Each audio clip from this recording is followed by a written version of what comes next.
원피스 1152화에서는 지금은 잘린 샹크스 왼팔의 한 문양에 있었습니다.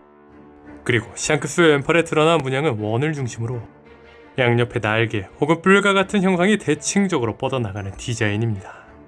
그런데 이 디자인은 2005년작 영화 콘스탄틴에서 지옥의 왕자 맘몬을 상징하는 문양과 놀라울 정도로 흡사합니다. 수많은 문양 디자인 중에 하필 이토록 유사한 형태를 선택한 것은 오다쌤이 단순한 우연이 아닌 의도적인 상징적 연결고리를 심어줬음을 시사합니다. 그런데 영화 속에서 맘몬의 상징은 단순히 악마를 나타내는 그림이 아닙니다. 그것은 지옥의 왕자가 현세에 강림하여 자신의 왕국을 세우려는 지배와 예속의 상징입니다. 오다쌤이 이러한 배경을 차용했다면 샹크스의 문양 역시 평범한 표식이 아님을 알 수 있습니다. 그렇다면 주목할 건 현재 이 문은 악마와 연관되고 있다는 겁니다. 즉, 이 문양은 원피스 세계관의 정점에 군림하는 신과 같은 존재, 이모와 그 직속 부하들을 연결하는 지배의 표식이라는 추론이 가능해집니다. 다시 말해 이는 샹크스에게 특권과 힘을 부여하는 동시에 그의 영혼과 의지를 이모의 시스템에 묶어두는 신의 족쇄 역할을 하는 양날의 검이겠죠. 이 낙인의 발견은 그동안 우리가 베일에 쌓여있던 세계정부 최상층부의 힘의 원천이 단순한 권력이나 군사력이 아닌 악마와 맺은 마법적 계약에 기반한 시스템이라는 거대한 비밀의 문을 여는 첫 번째 열쇠가 될 것입니다. 원피스 세계관의 정점에 있는 이모가 자신의 채취권을 지배하는 방식은 단순한 권력을 넘어선 특별한 시스템에 기반을 두고 있을 가능성이 높습니다. 그 핵심에는 바로 낙인이라 불리는 마법적 계약 시스템이 자리 잡고 있을 것으로 추측됩니다. 세턴이 200년 전에도 현재와 똑같은 모습으로 등장하는 것은 이모와의 계약을 통해 영원한 젊음이라는 권능을 부여받았기 때문일 수 있습니다. 이것이 사실이라면 그들의 영생은 온전히 자신의 것이 아니라 이모에게 전적으로 의존하는 임대된 시간일 것입니다. 또한 세턴성이 이모에게 벌을 받았을 때 급격히 노화하며 해골로 변한 장면은 숙청의 정체가 바로 이 블루불사를 회수하는 행임을 보여주는 강력한 단서가 될 수 있겠죠. 즉, 숙청은 물리적인 공격이 아니라 계약자가 수백 년 동안 빗겨왔던 시간의 빛을 한꺼번에 되돌려받는 형벌일 수 있습니다. 샹크스의 서사는 39년 전 역사에서 지워진 섬 갓벨리의 대혼돈 속에서 시작되었습니다. 그는 세계의 지배자인 천령인 피거란드 가문의 아들로 태어났지만 극장판 필름 레드에서 밝혀졌듯이 샹크스는 갓벨리 사건 이후 로저 엑산이 회수한 보물상자 안에서 발견되었습니다. 세상의 가장 부자연스러운 존재인 천령인으로 태어난 아이가 세상에서 가장 자유로운 사나이 해적왕의 손에서 자라게 된 것이죠. 샹크스는 자신이 신의 혈통이라는 사실을 인지하기도 전에 자유의 가치를 먼저 배우게 된 셈입니다. 이는 그의 평생을 관통하는 정체성의 충돌과 고뇌의 씨앗이 되었을 것입니다. 그렇다면 생각해볼 건 어느 순간 샹크스의 목표는 바뀌었다는 겁니다. 로저는 원피스를 찾았지만 자신이 너무 일찍 도착했으며 약 20년 뒤에 세계를 뒤흔들 거대한 전쟁이 일어날 미래를 알게 되었습니다. 그가 처형대 위에서 외친 유언은 20년 뒤에 나타날 진정한 왕이 등장할 수 있도록 수많은 강자들이 경쟁하는 대해적 시대라는 판 자체를 자신의 목숨과 맞바꿔 강제로 여는 기폭제였습니다. 샹크스는 이 공개적인 희생의 진정한 의미를 누구보다 깊이 이해했던 걸로 보입니다. 실제로 샹크스는 해적왕이라는 꿈을 완전히 포기했죠. 그리고 샹크스는 새로운 조이부이를 찾아내는 조력자이자 시대의 수호자라는 훨씬 더 외롭고 거대한 길을 걸은 걸로 보입니다. 실제로 그는 다른 상황들처럼 영토나 고대병기에 집착하지 않았습니다. 대신 그는 세계정부가 800년간 찾아 헤맨 비교적 약해 보이는 고무고무 열매를 특정하여 추적하고 손에 넣었죠. 이는 그가 열매의 진정한 가치, 즉 조이부이를 각성시킬 열쇠임을 알고 있었기 때문일 겁니다.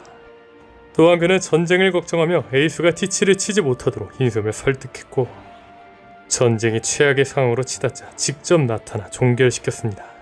이는 로저가 목숨 바쳐 만든 대해적 시대라는 무대가 무의미하게 파괴되는 것을 막고 새로운 시대의 주역들이 성장할 최소한의 질서를 유지하려는 수호자로서의 행동으로 볼 수 있죠.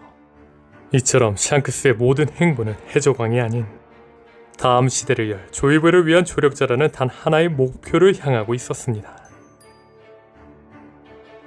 로저 적단의 견습 시절을 그린 과거 해상 장면들을 보면 어린 샹크스의 팔에는 그 어떤 표식도 보이지 않습니다. 이는 그가 태어날 때부터 낙인을 가졌던 것이 아니라 성장 과정 중 어느 시점에 후천적으로 새겨졌다는 것을 의미하는 강력한 증거입니다.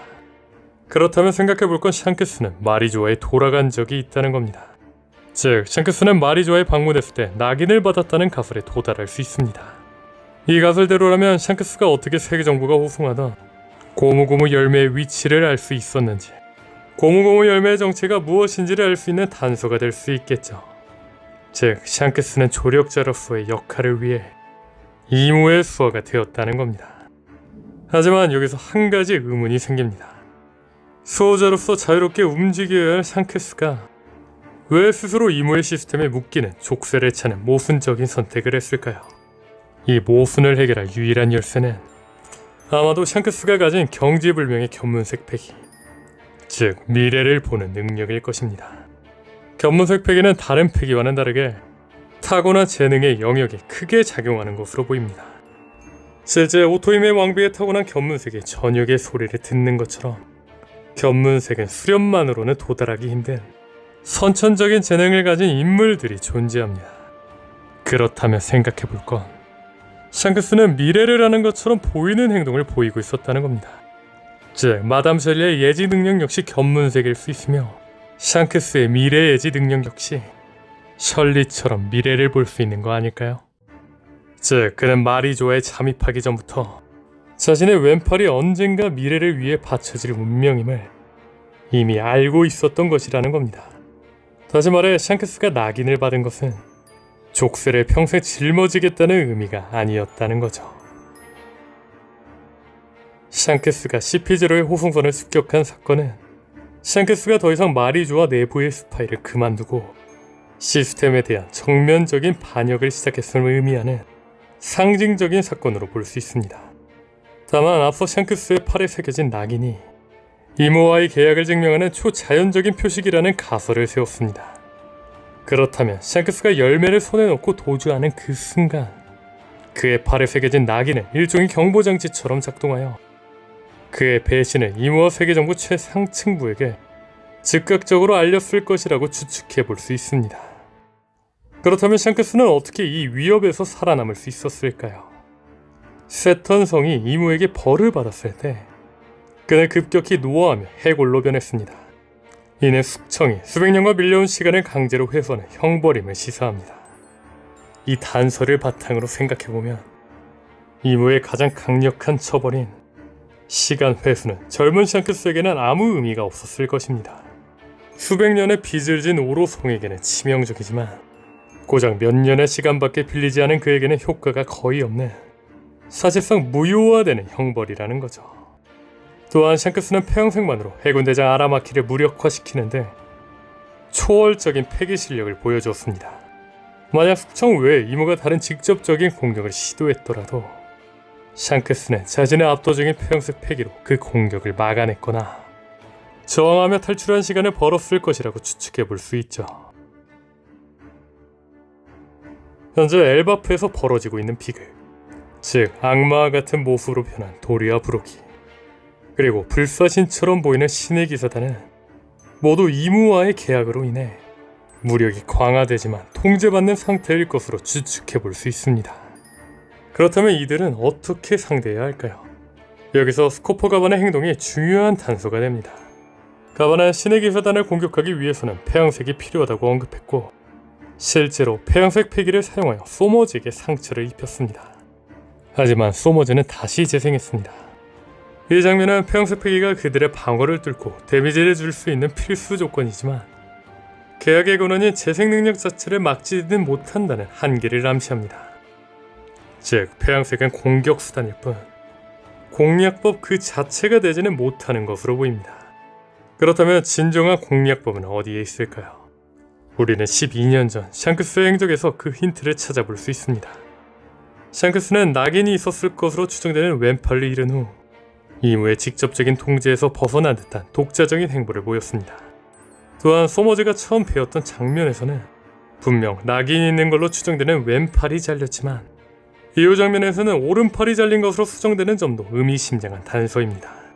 이 단서들을 종합하면 우리는 계약의 물리적 증거인 낙인 자체를 파기하는 것이 유일한 공략법일 것이라는 가설을 세워볼 수 있습니다.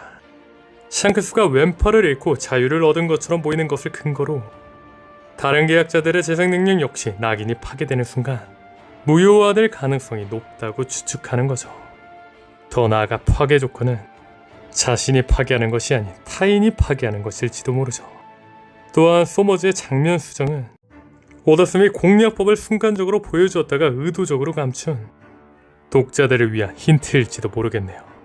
결국 샹크스의 과거야말로 엘버프 대전쟁의 향방을 결정짓는 가장 중요한 열쇠인 거라는 겁니다. 물론 가장 결정적인 건 능력의 시전자 이물을 제거하는 거겠죠. 오늘 영상은 여기까지입니다. 시청해주셔서 감사합니다.